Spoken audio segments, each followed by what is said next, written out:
Gravado. Bom, boa tarde a todos. Hoje a gente está dando início a mais uma webinar do IVPESP 12 anos virtual, e hoje a gente tem o prazer de ter com a gente o professor Carlos Antônio Luque, atualmente é diretor-presidente da FIP FEA USP, né? E é uma das pessoas assim mais respeitadas aí no Brasil com relação a essa questão de levantamento de dados, né, principalmente que tem a ver com as pesquisas econômicas. E hoje ele vai falar um pouco para a gente sobre o desempenho recente da economia brasileira e quais são as perspectivas, né? E que realmente com esse sistema tão conturbado que a gente está vivendo, inclusive com a questão da pandemia, houve um agravamento muito grande, e é importante a gente ver de um especialista como o professor Luque, como é que ele está vendo a situação recente, né? E também o que ele está mais ou menos imaginando que possa vir a acontecer. Isso é uma informação de $1 milhão, né? Todo mundo quer saber exatamente isso aí, né? Hoje mesmo eu conversando com um amigo, né? Ele estava para querer fazer um negócio, aí me consultou também, falei, olha, eu não tenho bola de cristal não, mas veja hoje o webinar do professor Luque, que talvez vai ter alguma luz aí para você ver o que você tem que fazer. Então, eu queria, mais uma vez, agradecer a presença do professor Luque e vocês que estão nos acompanhando ao vivo aqui pelo YouTube, né? Vocês vão poder, ao final. Então, a ideia é o seguinte, o senhor Luque tem uma apresentação PowerPoint, que ele vai iniciar daqui a pouco. A partir da apresentação dele, ele vai fazê-la sem interrupção.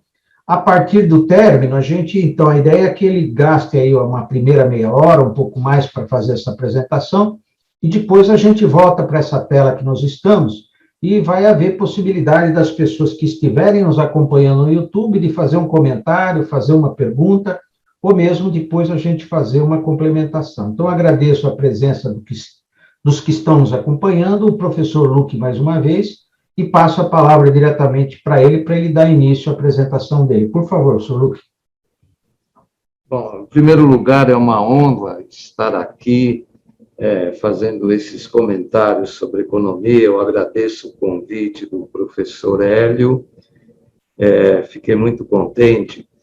Deixa, começando, fazer alguns breves comentários sobre a profissão dos economistas, né? Os economistas, tradicionalmente, são aquelas pessoas muito chatas, né? Porque eles sempre fazem aquelas perguntas. As pessoas têm os sonhos comuns de qualquer um, do que gostaria de fazer, do que quer fazer, e o economista, ele sempre parte do princípio seguinte: ótimo, isso aí que você está pretendendo é ótimo, maravilhoso, mas com que recursos você vai fazer isso, né? E, normalmente, a principal mensagem que os economistas transmitem, e nas primeiras aulas do curso de economia que os alunos vão aprender, é que a disponibilidade de recursos ela é insuficiente para atender a todos os desejos. Então, automaticamente, digamos, o economista já coloca água fria nessa questão dos desejos, e aí vai surgindo toda a teoria econômica dizendo que tem que fazer escolhas, sacrificar algumas opções em favor de outras. Então, os economistas normalmente são pessoas chatas, O assunto é chato. Uma outra característica dos economistas ainda que a teoria econômica seja aquela teoria que, ao longo do tempo, procurou se estruturar utilizando muito a matemática, ela quis sempre se diferenciar das demais ciências sociais. Mas a economia é uma ciência social. Por mais utilização da matemática que ela possa fazer, ela continua lidando com o comportamento humano, que é muito difícil de fazer previsões. Então, os economistas, tradicionalmente, eles são muito falhos nas previsões. Eles são muito falhos. Se vocês tiverem um dia a oportunidade de acompanhar as previsões que os economistas fazem, normalmente elas não ocorrem. Normalmente elas não ocorrem. Então, aquele amigo seu, consultor, que estava querendo saber exatamente alguma orientação e você sugeriu que ele assistisse essa live, provavelmente, ou quase com certeza, ele não vai ter absolutamente nenhuma indicação, não vai facilitar nada.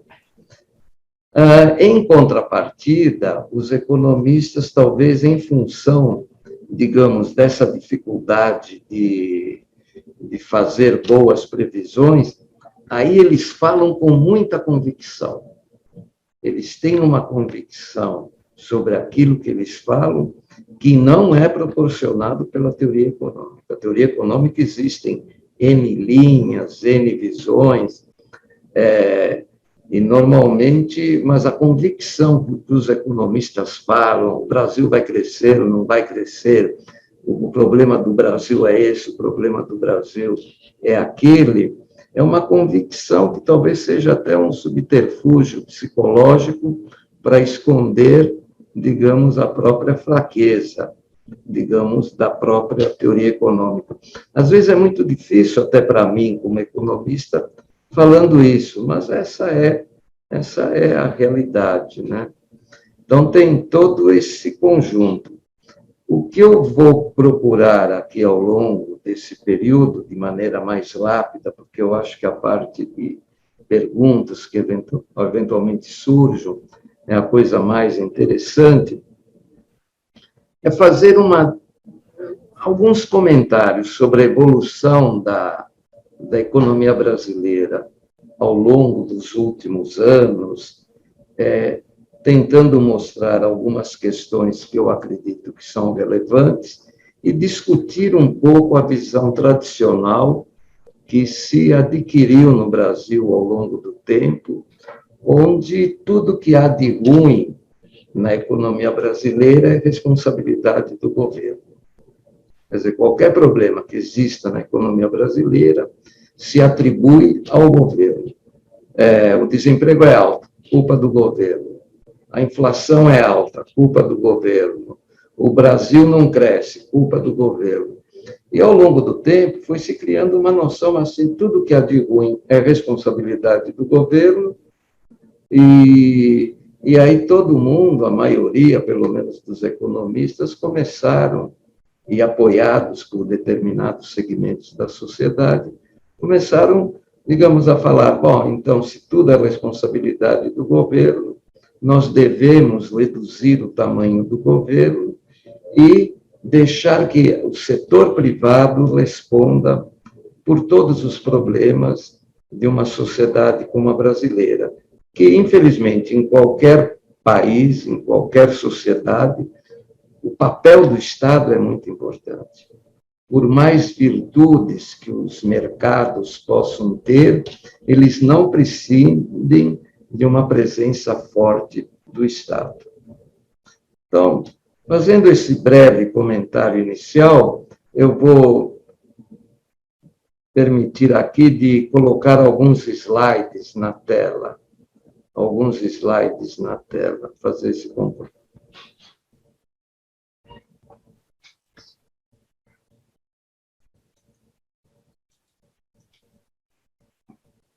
Muito bem.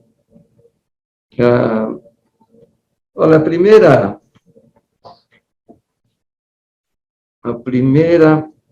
espera um pouco só, estou com dificuldade aqui de passar para o 2.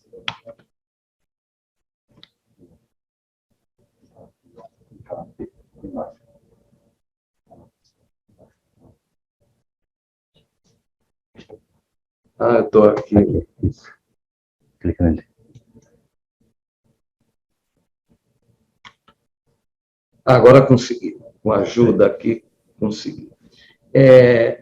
Esse primeiro slide, ele mostra a taxa de crescimento anual do PIB do Brasil, do período de 1945 até o período atual, e a parte final do gráfico, à direita, são algumas previsões até o ano de 2024, né?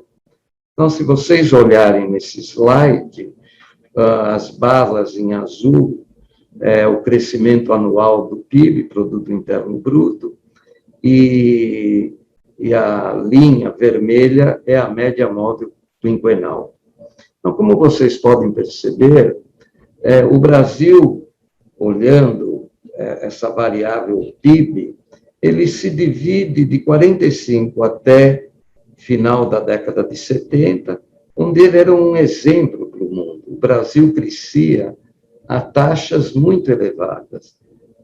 Como vocês notam aí, a média das 3 décadas e meia, começando em 45, ela era aproximadamente a média de crescimento de 7,3% ao ano. O Brasil era um exemplo para o mundo de um país com uma ótima capacidade de crescimento econômico. Entretanto, a partir do final da década de 70 e desde o início da década de 80, o Brasil perde essa capacidade de crescimento econômico. Essa média de crescimento, ela cai para 2,4% ao ano. Tirando alguns períodos aí, entre 2002 até 2007, que houve um certo aumento dessa taxa de crescimento, lamentavelmente ele não foi sustentado.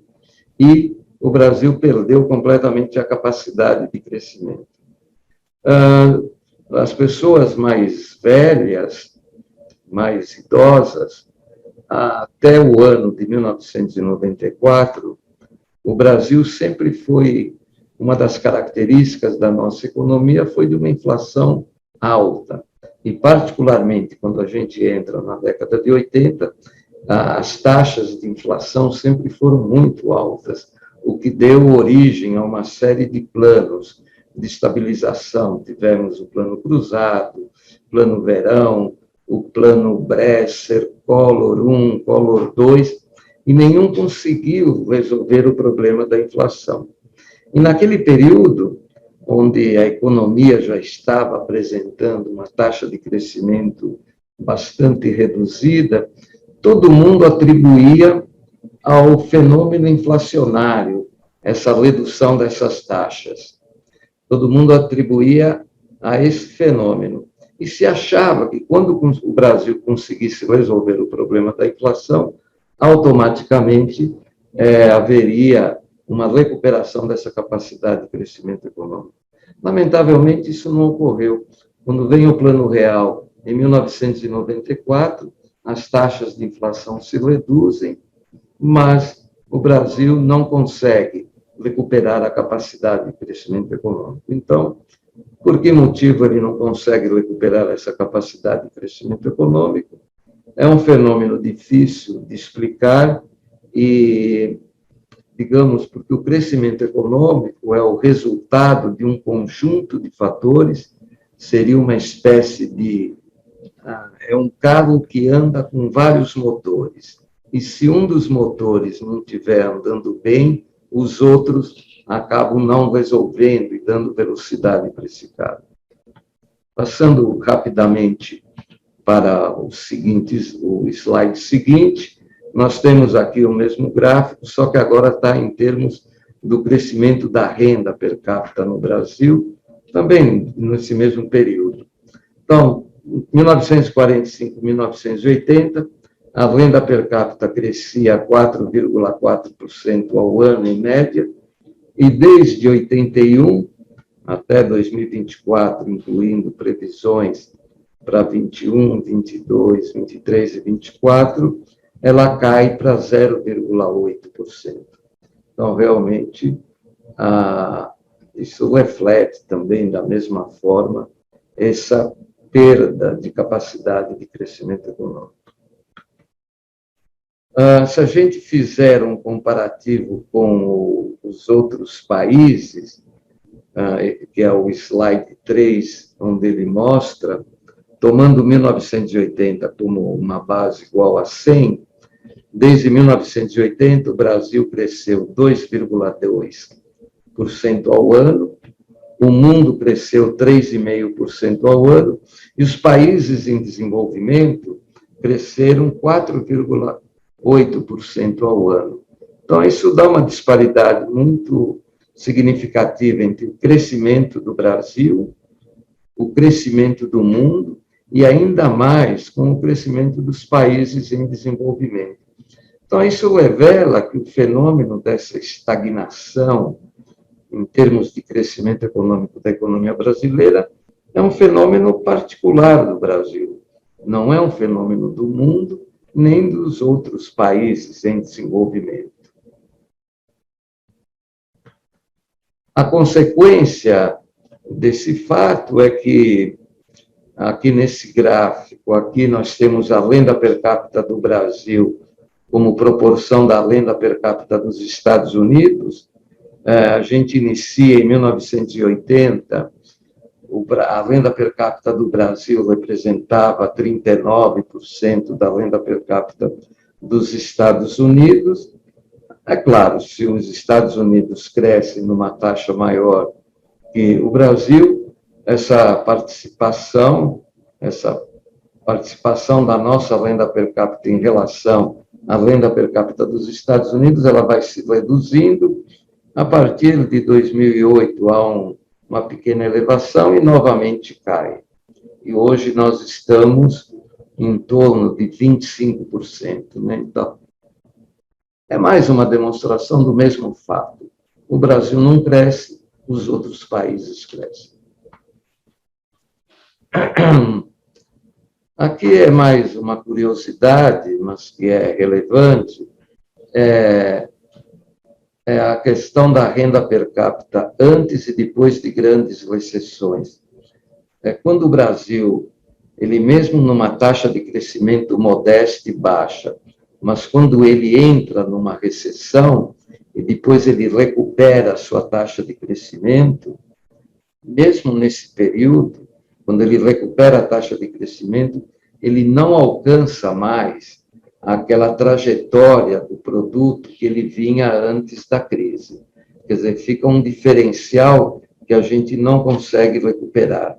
Para recuperar, o Brasil precisaria, durante pelo menos alguns anos, ter uma taxa de crescimento muito elevada. Muito elevada. Lamentavelmente, não é o que ocorre. Eu havia dito para vocês do início, conversa dos economistas sempre é uma conversa chata, tanto que a origem da teoria econômica era chamada a ciência sombria.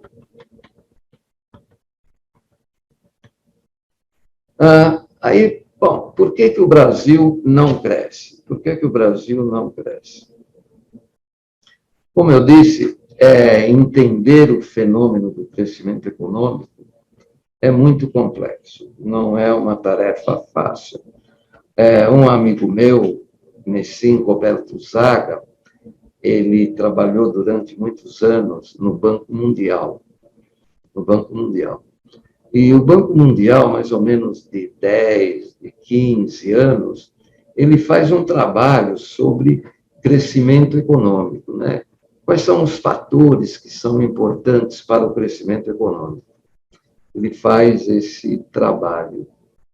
E o último trabalho foi em 2008, onde reuniram uma série de economistas da mais alta qualidade, prêmios Nobel de economia e economistas bem preparados, e o Banco Mundial, então, contratou esses economistas para fazer o trabalho. E a primeira coisa que eles fazem, digamos, normalmente o que o Banco Mundial disse 10 anos ou 15 anos atrás. Então, em 2008, eles também procuraram verificar o que o Banco Mundial, 10 anos atrás, tinha dito sobre crescimento econômico. E eles observaram que tudo aquilo que o Banco Mundial tinha previsto, nada tinha acontecido. Regiões que eles achavam que o crescimento seria elevado, foi medíocre. Regiões que eles acreditavam que o crescimento seria baixo, foi elevado, né? Então, essa dificuldade de prever o crescimento econômico é bastante significativa. Entretanto, isso não significa que, digamos, não existam algumas ideias, algumas pistas que possam explicar, digamos, por que o crescimento econômico no Brasil tem sido tão reduzido desde a década de 80. Esse gráfico apresenta a produtividade por trabalhador. Nós temos aqui o Brasil, Coreia do Sul, Japão e China. E está desde 1950, provavelmente os senhores não vão estar conseguindo enxergar adequadamente, e vai até 2018.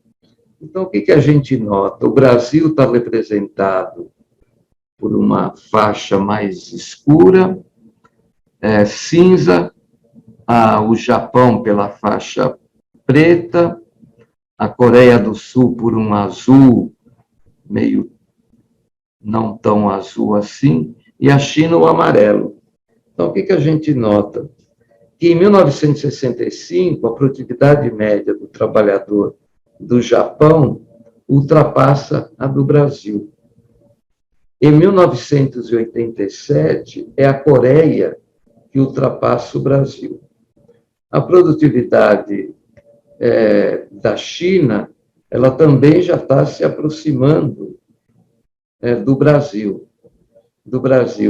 Então, realmente, esses fatores mostram que o Brasil, em termos de crescimento da produtividade do trabalhador, que representa no agregado, né, que é o gráfico está mostrando o valor da produção dividido pela população empregada, ele não tem crescido. Então, infelizmente, isso demonstra que realmente o Brasil está com a produtividade média do trabalhador estagnada. Esse é um problema, digamos, que identifica por que o Brasil não cresce. Uma outra questão, que é uma distorção da nossa economia, é a concentração de renda. Infelizmente, o Brasil é um dos países que tem uma das piores, o pior nível de concentração de renda, quando a gente compara com uma centena de outros países.Esse gráfico mostra que o Brasil tem a segunda maior concentração de renda entre mais de 180 países, 1% mais rico, né? Demonstra que a gente ganha, no caso, apenas do Catar. Depois, o Brasil é o país que tem a pior concentração de renda. Então, vocês podem já começar a imaginar um país com as dimensões do nosso país, com um PIB, que ele é até um PIB, um Produto Interno Bruto, que é elevado, mas com uma péssima concentração de renda, já dá para imaginar os problemas sociais, digamos, que daí derivam e que vão bater na porta do setor público, para que ele faça alguma coisa para tentar resolver, digamos, no fornecimento de bens e serviços para essa população com um menor nível de renda. Esse outro gráfico também demonstra isso, é a distribuição de renda no Brasil. O 1% mais rico, ele detém 28% da renda aqui no nosso país. E 40% dos mais pobres detêm 10% da renda. Então, vocês têm uma ideia, digamos, do drama que existe nessa questão da concentração de renda, né? Isso também, certamente, é um fator que dificulta muito, digamos, o crescimento econômico. Por quê? Porque essa questão da concentração de renda, além da questão de cidadania, da questão pessoal, de solidariedade, ela vai ter um impacto muito forte nas contas do setor público. Mais para frente, nós vamos ver um breve comentário sobre esse aspecto. Uma outra questão que se atribui para essa falta de crescimento econômico é a questão básica. Para crescer, você tem o produto depende de tecnologia, de trabalho qualificado e de máquinas e equipamentos. Então, para o país crescer, qualquer país para crescer, ele depende que a tecnologia melhore, no sentido que a gente consiga produzir cada vez mais utilizando menos recursos. Significa que nós temos que aumentar o estoque de capital, máquinas, equipamentos, na nossa economia, para que a gente consiga produzir mais, e trabalho cada vez mais qualificado. Isso, mais ou menos, seria uma descrição genérica dos fatores de crescimento econômico. Então, para a questão de investimento, que seria um dos fatores para promover uma melhor condição do Brasil crescer, teria que ter investimento. E aí essa tabela mostra que a taxa de investimento do Brasil, que representariam máquinas, equipamentos, construção civil, hoje, 2020, ela está em 16,4%. 2019, 15%, 2018, 14%, ou seja, valores muito abaixo daquilo que prevalecia até a década de 80, valores que estavam girando em torno de 22%. Então, o Brasil perdeu a sua capacidade de investimento. E, consequentemente, um dos motores para o crescimento, a gente acabou perdendo, e é essa capacidade de investimento.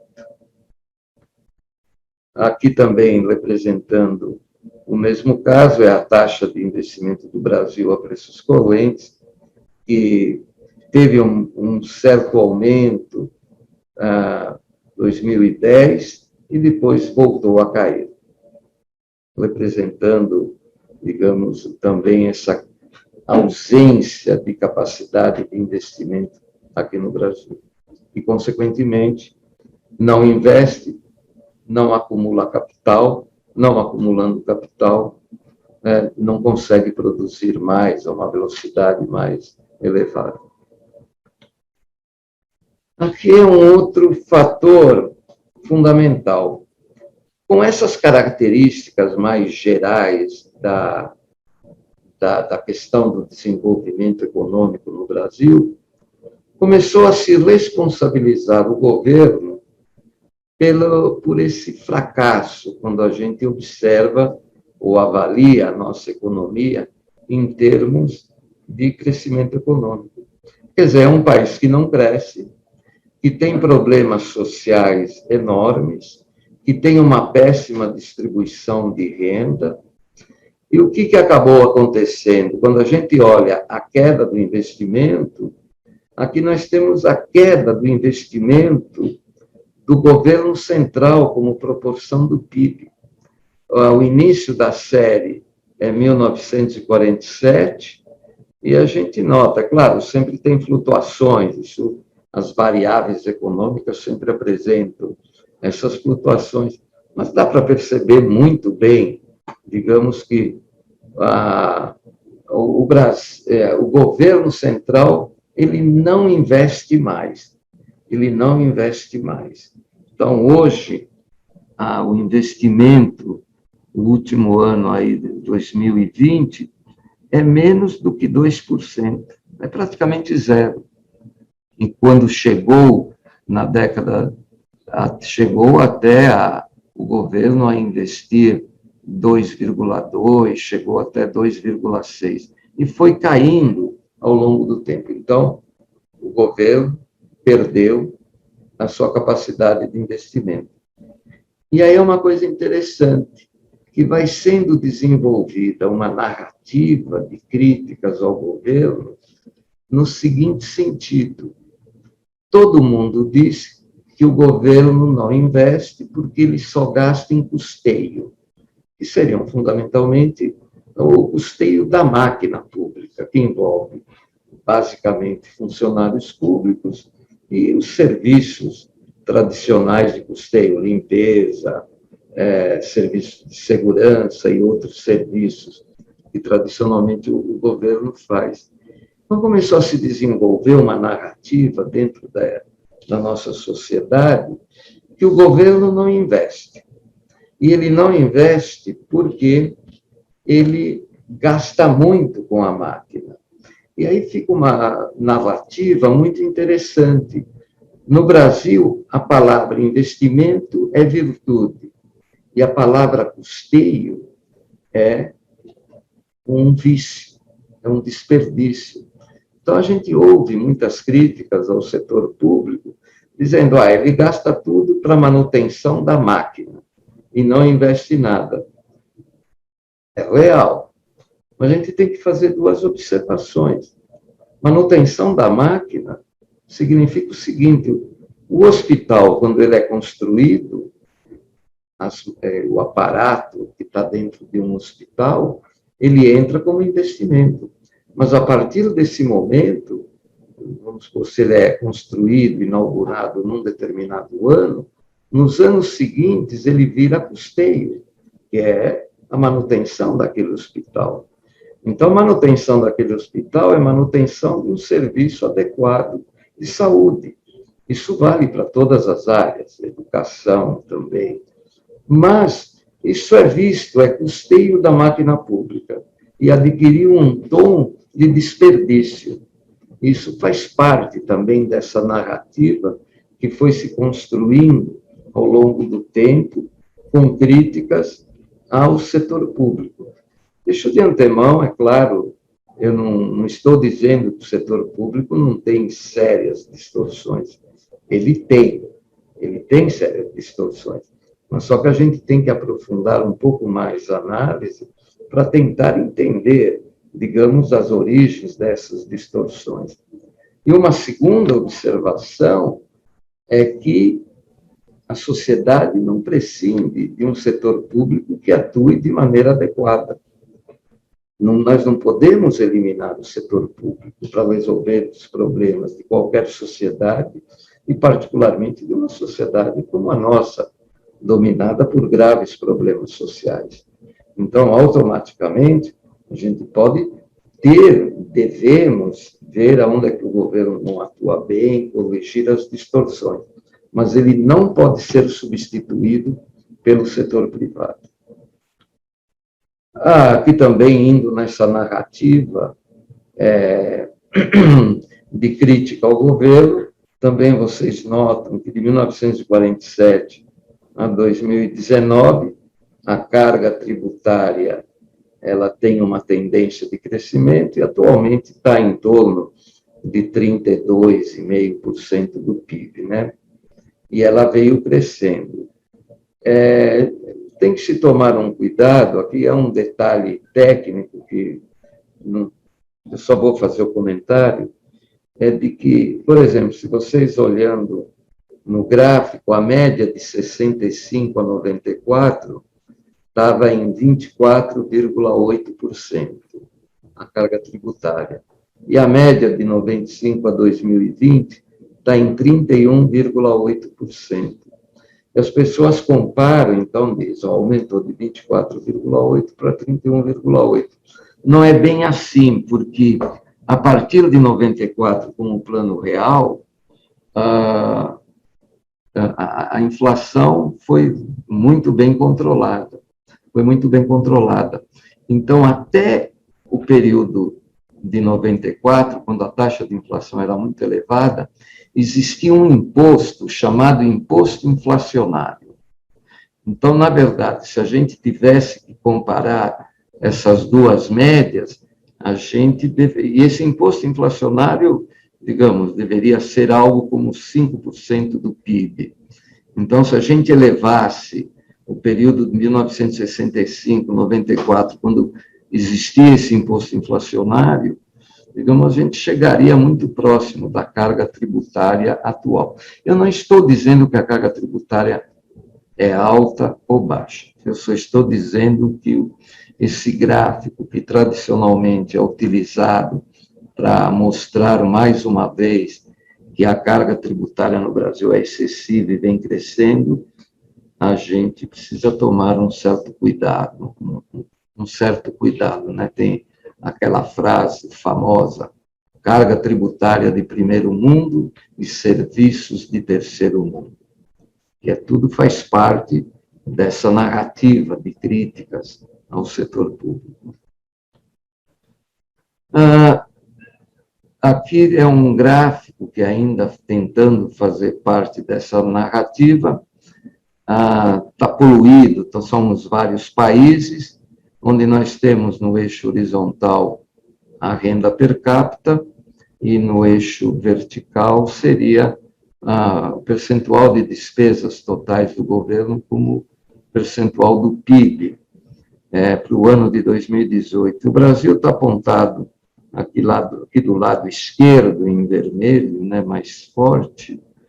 Ele tem uma renda per capita, digamos, relativamente reduzida e tem uma despesa relativamente alta, quando a gente compara com a renda per capita, né? Então, esse dado também, ele também é utilizado para mostrar, digamos, essas críticas ao tamanho do governo. Mas nós vamos voltar um pouco a esse ponto. Por que a despesa total do governo é relativamente alta, como proporção do PIB? Aqui surge uma coisa muito interessante. Ao longo do tempo, isso a gente volta, o Brasil teve, as pessoas mais velhas é que podem lembrar, o Brasil teve, durante a década de 80, um processo inflacionário muito intenso, e ele tinha problemas sérios com a dívida externa. Felizmente, hoje o Brasil não tem problema de dívida externa. Naquela época ele tinha. Então, de maneira recorrente, o Brasil fazia um apelo ao FMI para que ele viesse socorrê-lo, assim como uma série de outros países da América Latina, não era apenas o Brasil, né? E os gestores públicos, naquela altura, eles mostravam que o déficit das contas públicas no Brasil, uma boa parte já se devia à questão de juros. A questão de juros. Quer dizer, então, quando a gente compara a receita do governo e a despesa que ele tem, então, tem a despesa com salários, encargos, precatórios, uma série de despesas, e tem a despesa de juros. E naquela época, o pessoal, os gestores públicos de Brasília, diziam para os técnicos do FMI, olha, a gente tem uma despesa que a gente pode até tentar controlar, que é essa chamada despesa primária. Mas tem outras despesas, que é a despesa com juros, fruto de uma dívida que foi acumulada ao longo do passado e que a gente não controla. Então, nós, gestores públicos, estamos fazendo a lição de casa, nós estamos cortando de despesas, mas a gente não consegue controlar o déficit público, por causa da conta juros. E o argumento dos técnicos foi tão interessante que o pessoal do FMI aceitou e disse, então a gente vai fazer o seguinte, tem o déficit nominal do setor público, que envolve tudo, receitas e despesas, mas nós vamos inventar um outro déficit, que é o déficit primário. É o déficit primário, que a gente vai envolver toda a receita, mas do lado da despesa, nós vamos deixar toda a despesa, exceto os juros. Então, ficou o déficit, nós temos o déficit nominal total, envolve tudo, e o déficit primário, onde a gente tira os juros. Muito bem. A partir daí, digamos, a questão dos juros começa a ficar fora da discussão das contas públicas. Então, tradicionalmente, quando vocês ouvem as pessoas falando sobre a ineficiência do governo, sobre que o governo gasta muito, ninguém fala de juros. Ninguém fala de juros. Ninguém fala de juros. E o Brasil, digamos, é o país que, ao longo dos anos, é o país que tem as taxas de juros mais elevadas, provavelmente, do mundo. E essas taxas de juros, o principal devedor era o governo, e, portanto, ela foi comprimindo todos os gastos do governo, digamos, e acabando com o investimento. Por quê? Porque orçamento público são contratos. Tem as receitas, digamos, derivadas de impostos e taxas que o governo, nas várias esferas, recebe, e tem as despesas. As despesas são contratos. O grande contrato é o contrato de trabalho com os servidores públicos. Depois tem os contratos com os fornecedores de serviços ao setor público, não é? Tem os contratos com passivos trabalhistas, precatórios, coisas do gênero. E como são contratos, imaginem cortar o contrato de trabalho dentro do setor público, com toda a questão digamos, da garantia do emprego, a dificuldade da dispensa de funcionários públicos. Então, realmente, é muito difícil você cortar esses gastos. Qual é o gasto que você vai cortar? É aquele gasto que não está contratado, que seria o gasto em investimento. O gestor público, por exemplo, numa secretaria de Estado, vamos construir uma estrada. Isso ainda não está contratado. Isso vai ser contratado. Então, é o mais fácil de cortar. É cortar aquela despesa que ainda não está contratada. E é claro que, ao longo do tempo, digamos, as dificuldades orçamentárias do governo, em todos os níveis, foram reduzindo a capacidade de investimento do setor público. Hoje, no governo central, é praticamente zero. O gráfico apresenta a composição da despesa primária, ou seja, tudo exceto os juros. Então, como vocês podem perceber, qual é o grande item? É o 43,56%. São as despesas com aposentadorias do regime geral da Previdência Social. Então, é uma despesa, a população envelheceu. A população envelheceu. Quer dizer, é uma despesa que, digamos, quer queiram, quer não, com o envelhecimento da população, digamos, é uma despesa que, de alguma forma, o governo vai ter, o setor público vai ter que arcar. É claro que existem algumas distorções,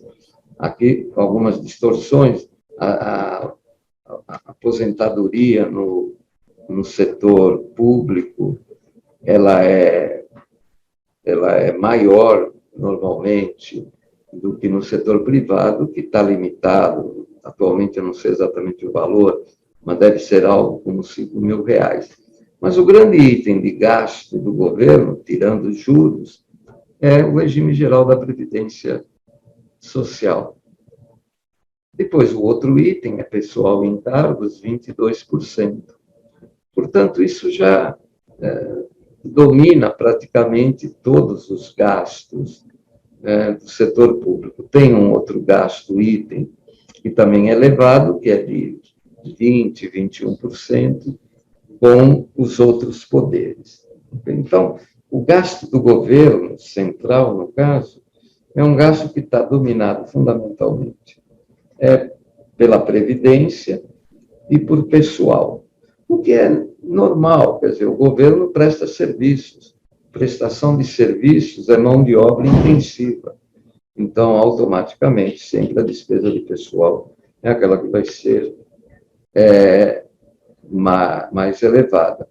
Aqui é a despesa do governo com previdência, 2017, a base, como percentual do PIB. E, efetivamente, no eixo horizontal, nós temos a população com 65 anos ou mais, e no eixo vertical, a despesa do governo com previdência.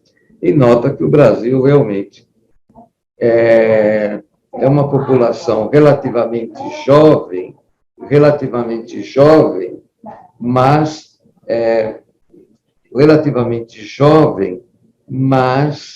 digamos, com um percentual de gastos com previdência bastante elevado. Tanto é que teve todos esses processos, programas, digamos, para mudar a previdência, sempre no sentido de ir aumentando o tempo de contribuição, dificultando mais a obtenção da aposentadoria. Normalmente, a aposentadoria, digamos, a pessoa, não sei exatamente os números, mas a pessoa trabalha, 30 anos, se aposenta, fica mais 20 e poucos anos como aposentado, e depois fica mais uns 10 anos como uma pensão, né? Então, essa é uma questão que existe, mas a população envelheceu. A expectativa de vida está cada vez aumentando mais. Bom, passando rápido, professor Hélio, passando bem rápido aqui, o que a gente pode falar de projeção sobre crescimento da economia brasileira?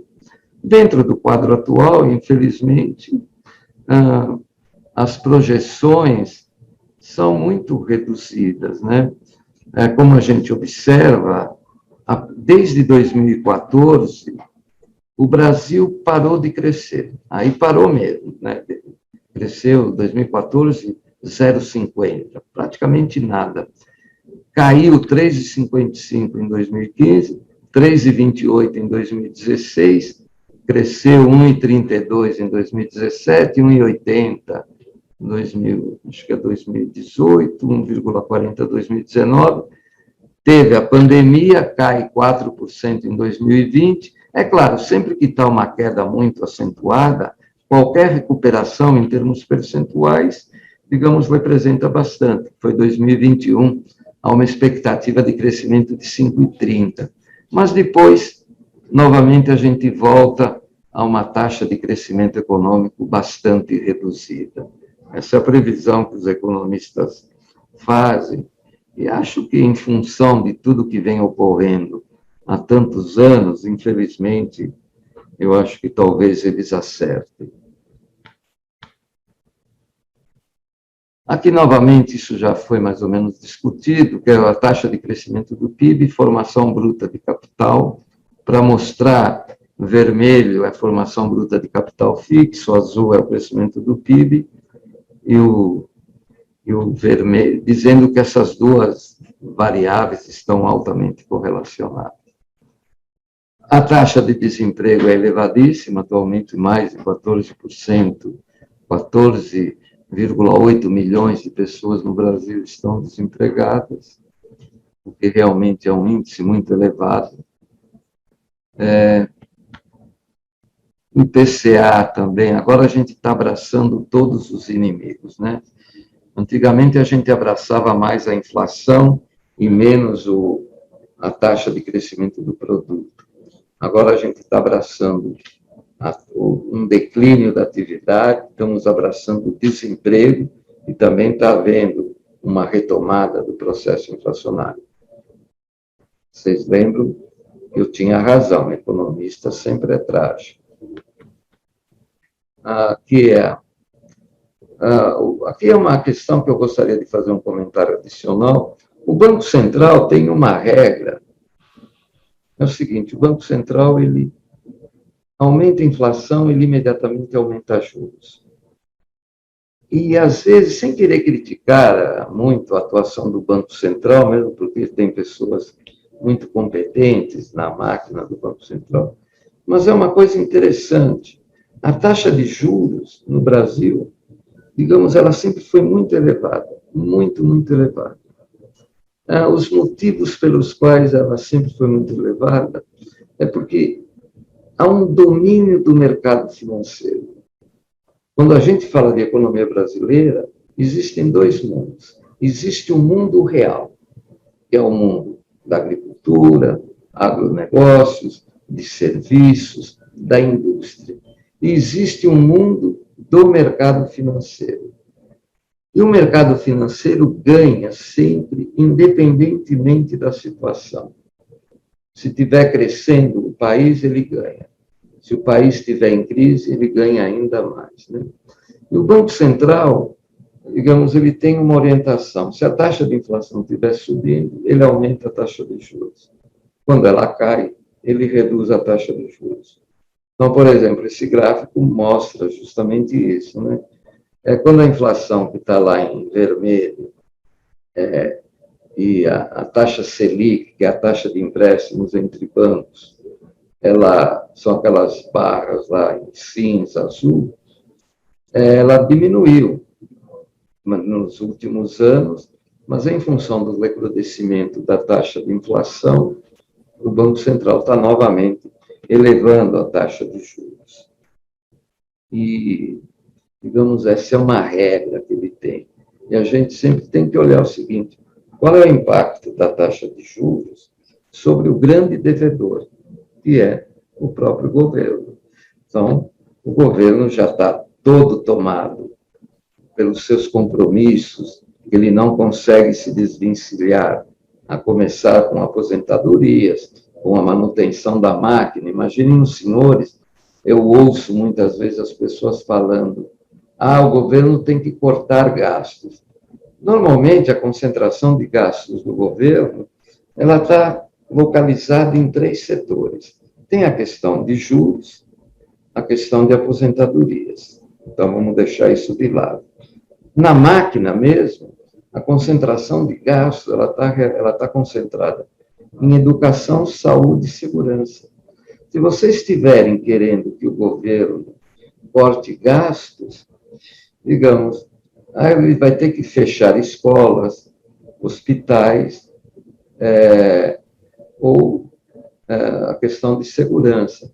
Então, é bastante complexo, quer dizer, ele cortar gastos é uma questão, além de ser uma questão de contratos que você deve quebrar, especialmente o contrato de trabalho, são setores muito estratégicos e que é difícil de vocês cortarem os gastos.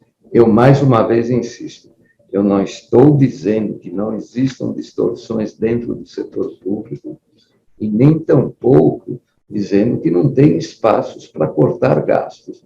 Mas não é essa facilidade que, tradicionalmente, as pessoas falam. Eu sempre ouço: não se corta gasto por falta de vontade política. Senta lá na cadeira e vê se você tem a vontade política para conseguir cortar gastos, né? Problemas.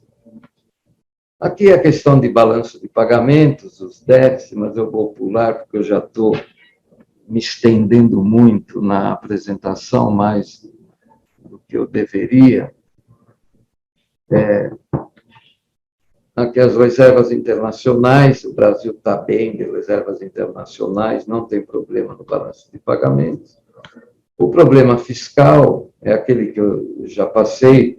Hoje, o resultado primário, até 2013, ele era positivo, ou seja, tirando os juros, o Brasil tinha um superávit nas contas públicas, e a partir de 2014, com a recessão, isso virou negativo, e 2020, que é esse valor alto de 9,5%, fica mais negativo, graças a Deus, porque que se pôde fazer o apoio para essa população, digamos, de menor poder aquisitivo durante esse período da pandemia, né?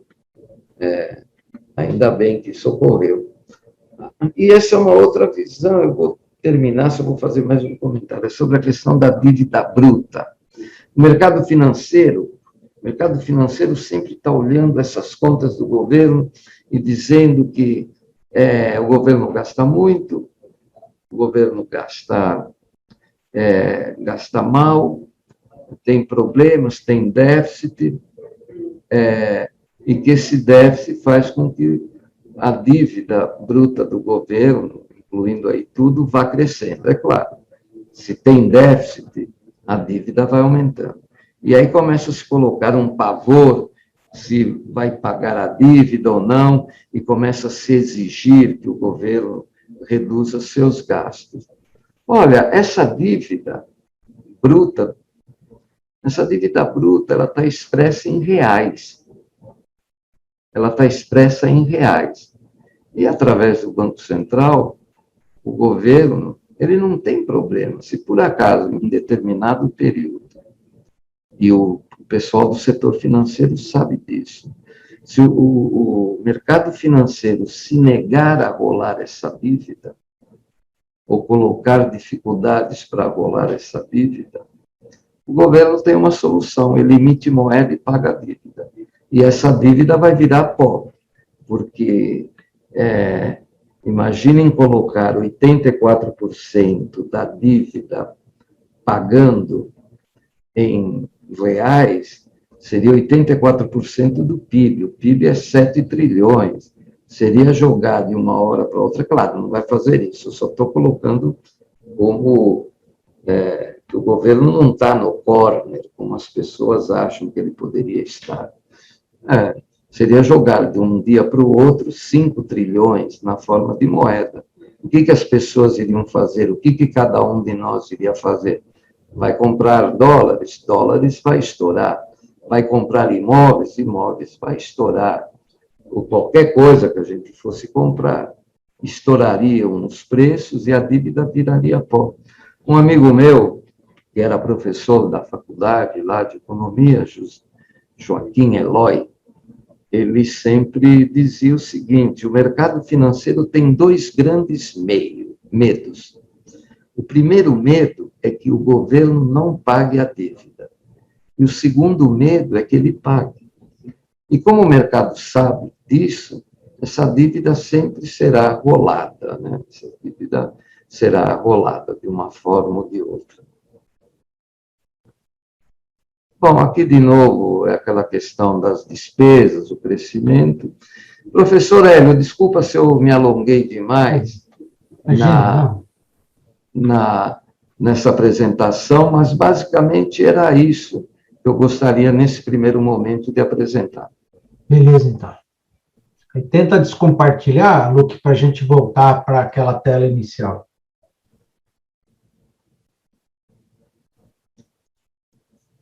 Isso, beleza. Eu não quis nem te interromper, porque eu acho que, na verdade, eu acho que a sua apresentação foi bastante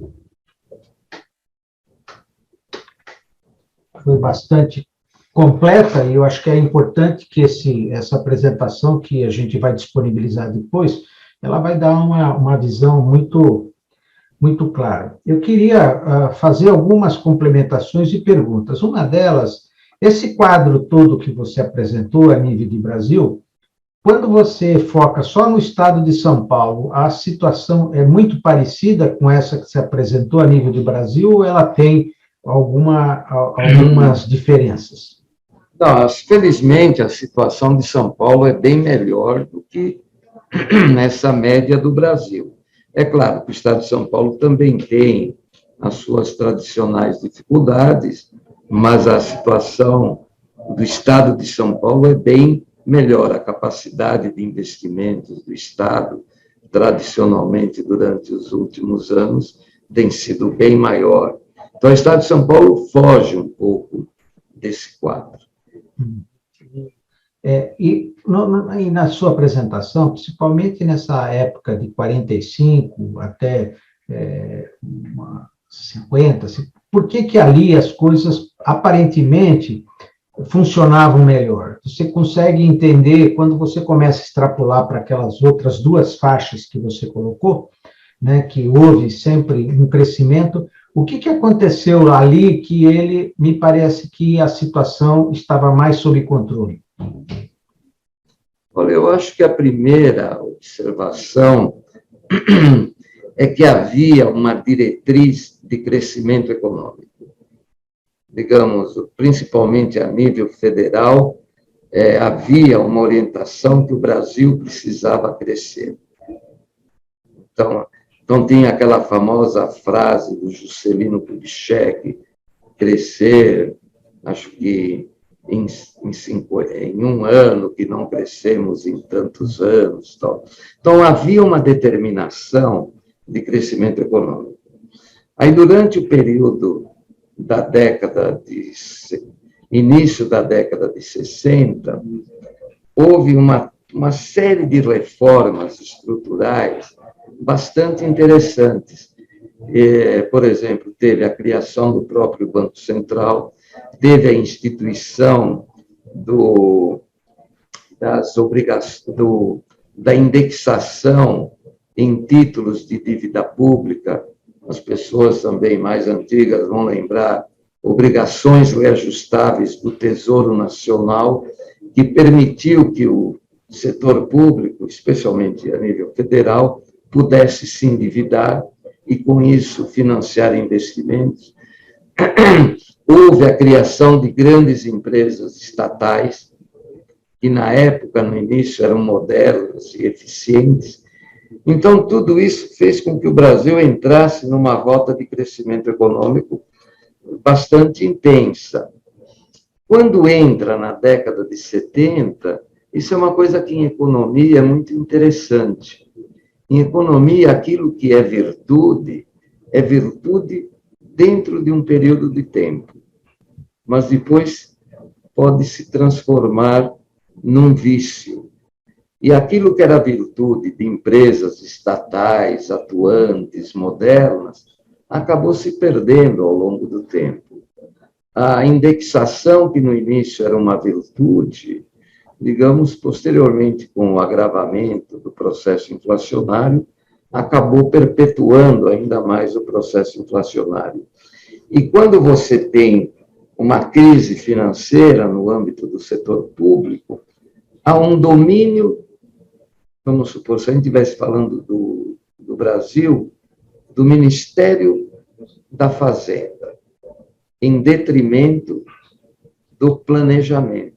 Então, o planejamento ele foi colocado de lado ao longo de todo esse período que as dificuldades começaram a se originar.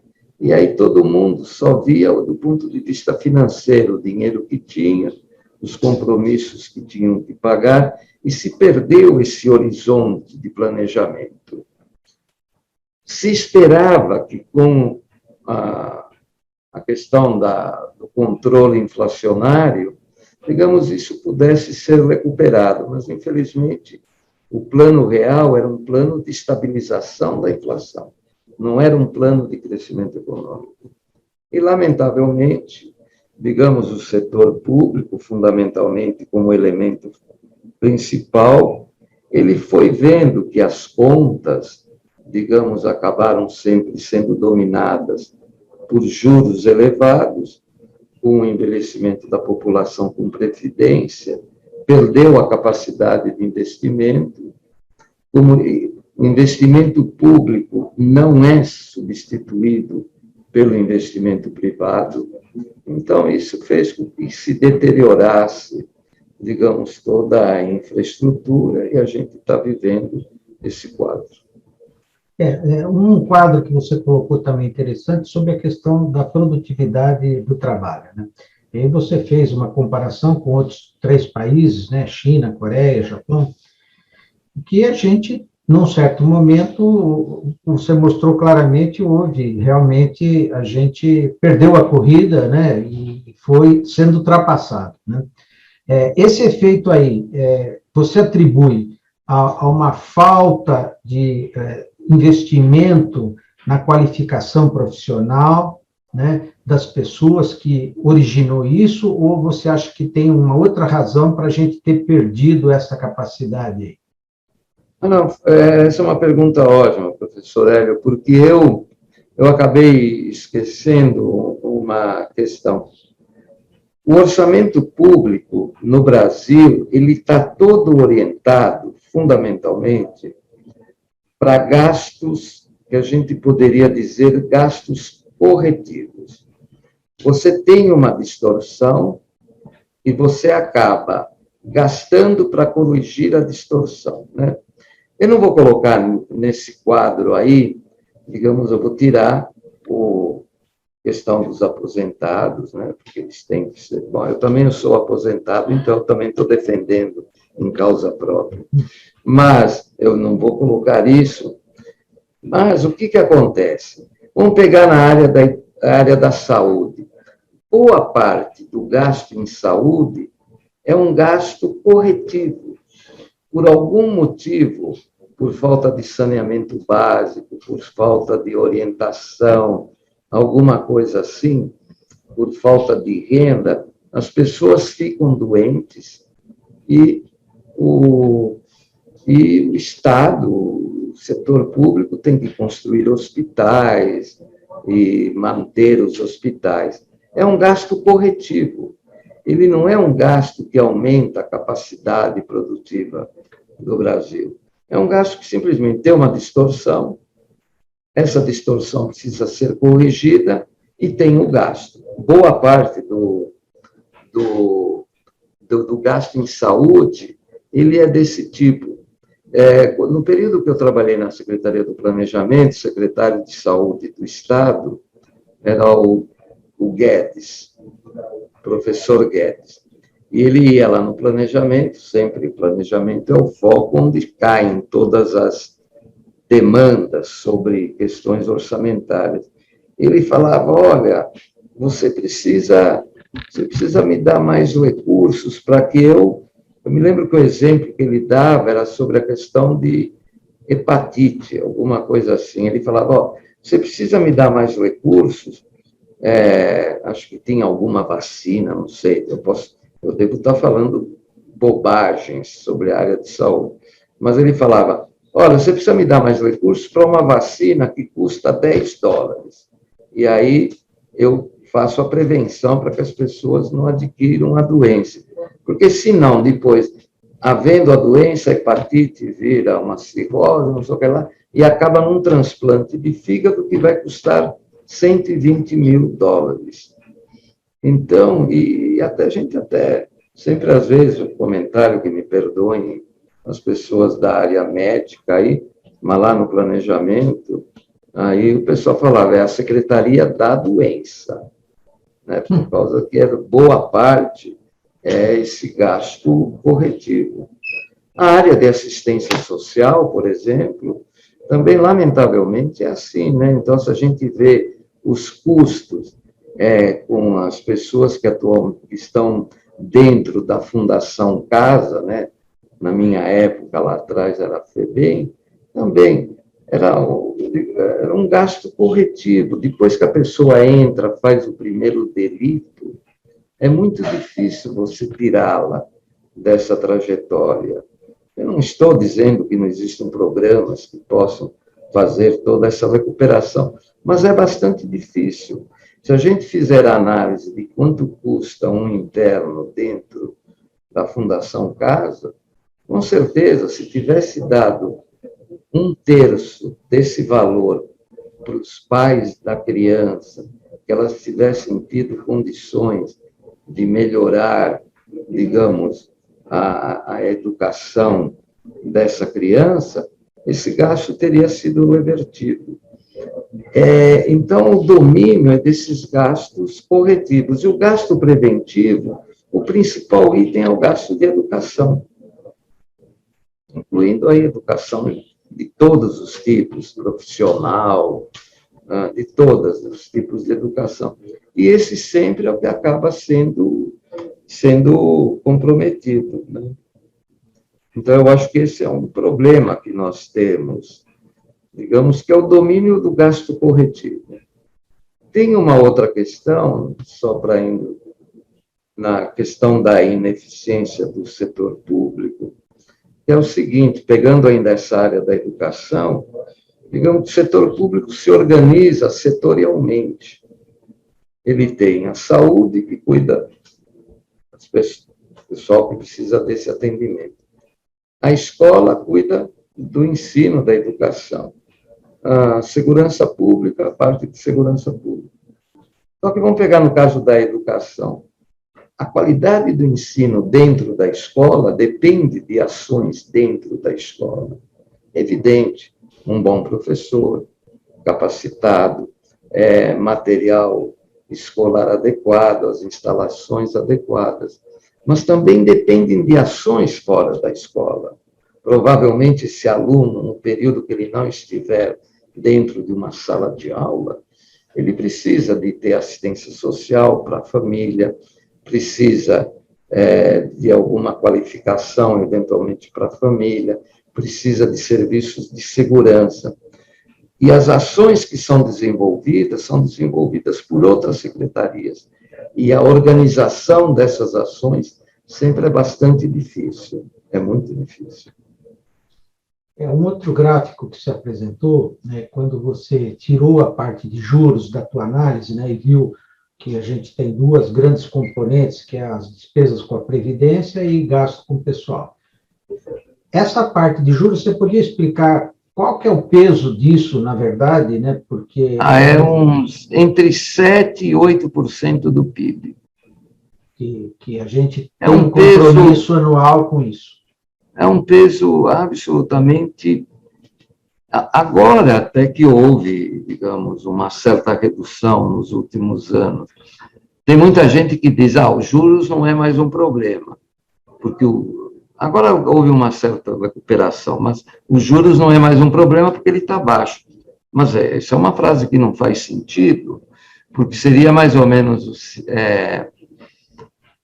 vamos supor, eu tenho uma pessoa que comprou um apartamento, uma casa, seja lá o que for, e ele não conseguiu pagar os juros, as prestações dessa casa. Aí ele foi largando, tirou o filho da escola, foi desestruturando toda a família para pagar essa prestação da casa. Aí, quando ele desestruturou toda a família, o banco diz e fala, eu vou perdoar sua dívida. Agora já não adianta mais. Você já desestruturou tudo. Os juros, historicamente, no Brasil, sempre foram elevados. Eles desestruturaram as contas públicas. O investimento foi reduzido a níveis irrisórios. A infraestrutura do país se reduziu de maneira drástica, está muito pior do que estava anos atrás. Então, agora, reduzir os juros, é claro que sempre é bom, mas os juros foram um problema muito sério. E por que os juros são altos? Olha, eu não quero criticar muito os bancos, mas existe um cartel do sistema financeiro. E cartel tem poder de fixar preço. Então, exatamente. Essa é uma coisa realmente... Você pega aí juros de cartão de crédito, coisas desse tipo, que é simplesmente uma coisa absurda, né? O que está se praticando no país. Mas, é o que você disse, é importante a gente ter essa visão mais global, e da tua apresentação, me parece que, assim, que a nossa perspectiva futura, ela, infelizmente, ela não é muito, vamos dizer assim, animadora, né? E, com todos os problemas que você levantou, que eventualmente podem comprometer isso, na tua visão, você vê uma luz no fim do túnel para algumas das questões que você levantou, que compromete, por exemplo, a questão da desigualdade, né? Você falou, olha, 1% praticamente concentra aí todo o restante dos pobres, 40%. Você vê, porque assim, o que a gente ouve muito dos economistas é o seguinte, quer dizer, primeiro precisa crescer para a gente distribuir.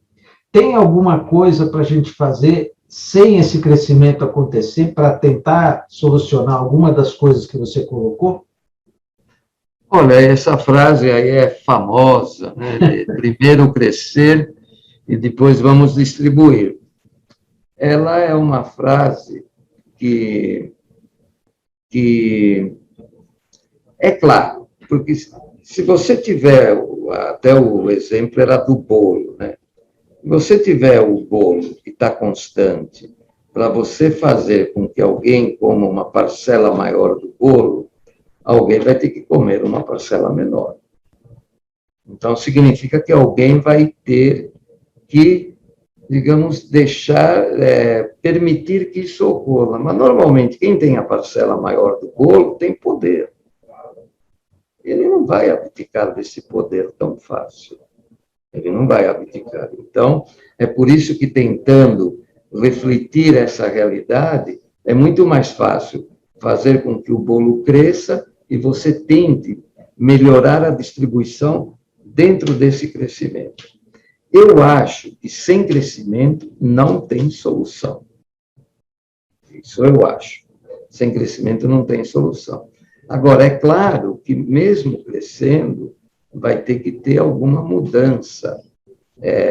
Provavelmente reforma tributária, uma mudança, digamos que as pessoas que tenham renda maior paguem mais impostos, porque a carga, normalmente no Brasil, digamos, o sistema tributário é regressivo, né? Quem ganha mais paga relativamente menos. Tem vários mecanismos de reduzir essa carga tributária. Então, eu acho que tem que crescer, mas também tem que ter mudanças, digamos, nessa direção de fazer com que as pessoas que tenham melhores condições, eles acabem pagando mais, né? Eu acho que tem luz no final do túnel, porque eu acho que começam alguns economistas importantes, digamos, eles começam a ter uma visão, olha, não vamos fazer esse roteiro de críticas ao setor público, digamos, e achar que o setor privado vai resolver todos os problemas. Então, eu acho que à medida que essa visão comece a ganhar um certo peso, à medida que a sociedade também começa a ter essa percepção, eu acredito que as coisas possam melhorar. Mas a gente ainda está num período, digamos, aquele período. Tudo que é público é vício. Tudo que é privado é virtude, quando a gente sabe que não é nada disso. Hoje teve um artigo, até eu ia depois compartilhar, do Pastore, né, sobre essa questão, inclusive, da aposentadoria, né, mostrando, assim, essas questões de como funciona na iniciativa privada e como funciona, por exemplo, principalmente no judiciário e tudo. Ele cita uma série de exemplos lá. Você acha que, se essas correções em alguns setores públicos pudesse ser feita, né, poderia aquela carga que você falou de 45, mais ou menos, que é o que a gente gasta? A parcela... Primeiro, um comentário geral. No Brasil, digamos, há uma péssima distribuição de renda, como aqueles números lá apontam. Aquilo é derivado, fundamentalmente, da estrutura de remuneração do setor privado. Não é do setor público. O setor público ele tem uma hipocrisia. Ele não aceita essa péssima distribuição de renda que existe no Brasil. Ele não aceita. Então, a gente percebe Eu não estou dizendo que tenham funcionários, que tenham salários bastante elevados. Não estou dizendo isso. Mas não é fácil comparar esses salários com o setor privado. Porque são carreiras típicas, vamos supor, falando judiciário, são carreiras típicas de setor público. Mas no Brasil ficou essa questão. Então, por exemplo, se a gente ouve que alguém ganha 40 mil no setor público, nossa, é um escândalo. Tem o teto, está ganhando acima do teto, foram colocadas todas essas tentativas, quer dizer, o teto atualmente deve estar, vamos supor, 20 mil reais. 20 mil reais, digamos, para a responsabilidade que um agente público tem, compara com o setor privado, mais ou menos. A FIP tem um trabalho lá, o salariômetro, e quando a gente percebe, de novo vou pegar mercado financeiro, dá uma impressão que eu tenho uma birra no mercado financeiro. Não é verdade, mas é só para dar exemplo. Se a gente pega a remuneração dentro do mercado financeiro, é muito mais elevada. É muito mais elevada do que 40 mil reais. Digamos, nas instâncias lá para cima, é muito mais elevada. Mas ninguém fala isso. Todo mundo fala, não, Mauro, ganha 40 mil, olha que absurdo, ganhar 40 mil. Apresentadores de televisão que ganham 1 milhão por mês é um escândalo. E a tua remuneração? Aí vão falar, ah, não, mas a minha remuneração é proveniente, não é de impostos, não é de tributos, ela é uma remuneração que é paga pelo setor privado. Isso é uma falácia, é uma falácia. Todo dinheiro vem da população. No caso de impostos, é verdade que é um dinheiro que nós temos que pagar de maneira impositiva. Mas, por exemplo, se a gente vai comprar um carro, e vamos supor que o carro seja uma necessidade, a gente vai ter que comprar de uma marca, outra, mas vai acabar comprando um carro. Quem que paga a remuneração desse pessoal? São, digamos, a gente que paga o carro vai fazer publicidade numa rádio, numa TV, que vai pagar esse pessoal. Então, todo o dinheiro vem da população. O dinheiro que vem através de impostos, ele é impositivo e paga os funcionários públicos. O dinheiro que vem na compra de bens, a gente não tem liberdade de não comprar, a gente precisa comprar, que vai estar embutido no preço, que se transforma em lucros das empresas que vão financiar essas campanhas nesses meios de comunicação. Então, o dinheiro vem sempre da gente, portanto, nós devemos comparar. Nós devemos comparar. Se existe distorção no setor público, existe distorção no setor privado também. Beleza.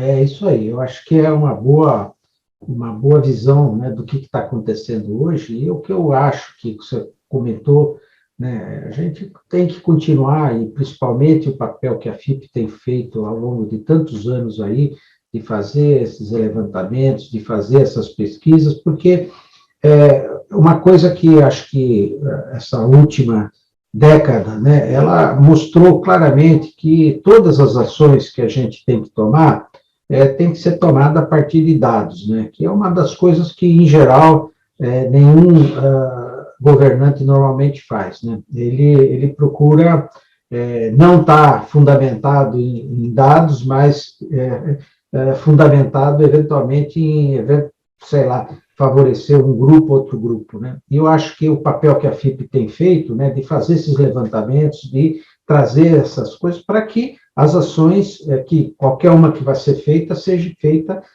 baseada exatamente nesse levantamento, né? E eu acho que isso, talvez, para o principal, para o gestor hoje, seja em qualquer lado, seja privado, seja público, né, ele precisa ter essa visão. E eu acho que a mensagem que a FIP tem feito ao longo do tempo, né, é um pouco mais nessa linha. Então, eu queria, a gente até ultrapassou um pouco aqui o tempo, né, mas eu acho que eu queria, então, agora, passar a palavra para você fazer as considerações finais, para a gente terminar, que a gente já praticamente está com uma hora e meia, né, de webinar aí. Mas agradeço mais uma vez, porque eu acho que esse documento vai ser fundamental para muita gente aí poder ter uma conjuntura bem atualizada dessa situação da economia brasileira e a perspectiva. Por favor. Olha, eu é que agradeço a oportunidade, professor Hélio, de fazer essa apresentação, essa visão sobre economia brasileira. É uma visão, digamos que, evidentemente, tem várias críticas que possam ser efetuadas, né? Como eu disse no início, as linhas de pensamento econômico são diversas, tal. Eu procurei basear a visão, digamos, com base em dados e com base, é claro, também de uma experiência pessoal que eu tive dentro do setor público. Sim. Que é uma coisa que é importante, né? Você saber exatamente o que acontece dentro do setor público, seja numa escola, seja numa delegacia, seja num hospital. É uma realidade complexa, distinta. Então, é fundamental que se tenha essa percepção. Eu não estou dizendo de maneira nenhuma que no setor público não existam distorções. Existem e elas devem ser corrigidas. Mas agradeço aí a oportunidade aí das pessoas que assistiram, e foi uma honra e estou sempre à disposição. Só para fazer um último comentário que você falou, é que a gente tem acompanhado o que tem acontecido agora, principalmente a nível federal, com as verbas, né, para a ciência, para a educação. E a gente vê muitos comentários que muitas dessas, por exemplo, contingenciamento, coisas do tipo, que isso devia de sair da esfera do planejamento e da economia, que não podia estar a gente sob, né, o jugo desse pessoal aí. O que você vê com isso aí? Eu podia repetir, eu perdi um pouco. Não, é que o pessoal comenta que essa questão que está acontecendo, inclusive a nível federal, é que a todo momento, então, olha, o governo, principalmente através do Ministério da Economia, né, ele não está liberando, ele não está, quer dizer, descontingenciando e tudo mais. Mas eu vejo que o papel, quer dizer, que esses órgãos, planejamento e economia, não pode, muitas das decisões, elas estarem, vamos dizer, sair do foro disso. Isso você entende também? Quer dizer, isso tem que ter uma centralização realmente para que as coisas, eventualmente, não se desandem. Olha, eu estava... Não, esse é um ponto importante. Quando você está numa crise, você junta tudo, planejamento e fazenda, num órgão só. A ex-ministra Zélia, em 1990, ela também fez isso. Ela juntou tudo. Estava uma crise, então tem que centralizar. Só que isso vale para um momento de crise, porque quando você junta planejamento com fazenda, o domínio é do financeiro. A questão do planejamento não faz parte do DNA das pessoas que, historicamente, estão numa secretaria ou no Ministério da Fazenda. Não faz parte. Eles têm uma questão, digamos, um DNA que eles só olham o dinheiro. E a perspectiva de visão de planejamento, a importância de um determinado projeto, porque muitas vezes os projetos podem ter um impacto financeiro, digamos, de gasto no curto prazo, mas pode ter um impacto positivo de redução de despesas no futuro, ou até de aumento de receitas. Mas essa não é uma visão típica de alguém da fazenda. Então, é fundamental que se separe, digamos, e ter, fundamentalmente, teoricamente, seria o seguinte: fazenda é para arrecadar. Tem que ter gente lá competente, onde puder arrecadar recursos, arrecada. E o planejamento é para fazer, digamos, os planos para onde é que esses recursos serão alocados, onde é que esses recursos serão alocados, o que é que vai para a educação, o que é que vai para a segurança e tal. É claro que sempre tem que atender, digamos, ter um certo equilíbrio entre aquilo que vai ser arrecadado e o que vai ser gasto. Mas o olhar do planejamento tem que ser preservado. Eu sou contra completamente contra a existência de um único ministério que condense as duas questões, planejamento e a parte fazendária. Eu acho que vale num determinado momento, numa crise, mas não pode ser uma questão perene. É isso mesmo, é isso que está, infelizmente, acontecendo, e o domínio acaba, como você falando, sendo do lado financeiro, esquecendo essas questões que precisam ser levadas em conta na hora da distribuição dos recursos, né? Isso é importante. Isso foi um bom complemento seu aí, você está colocando isso, e que eventualmente uma distorção que aparentemente ela está se tornando perene, como você falou, né? Quer dizer, dessa junção desses dois organismos, né? Muito obrigado. Um abraço, uma honra. Obrigado mais uma vez. Tudo de bom. Tamo junto aí. Um abraço. Boa noite a todos aí. Tchau, tchau.